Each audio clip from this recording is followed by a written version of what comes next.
Clock continues with breaking news. Chrissy Etheridge live in Stone Mountain, where police say a clerk shot and killed a man overnight. And Chrissy, this followed some sort of dispute? That's what police are saying. Just a few minutes ago, I had the chance to talk to Lieutenant Rod Bryant with DeKalb County Police, and he says right inside this convenience store at this Texaco gas station here in DeKalb County, a clerk shot a man who is inside. Right now, here's the rub. It appears the victim was not armed. They're not sure why this shooting happened, but they say there may have been theft involved. Now, some of the people standing out here on the sidewalk seem to know the victim. They were visibly upset when they saw him still laying there in the doorway.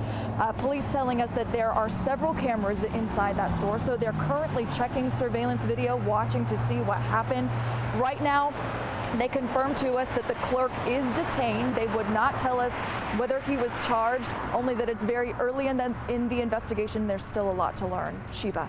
All right, Christy. And an argument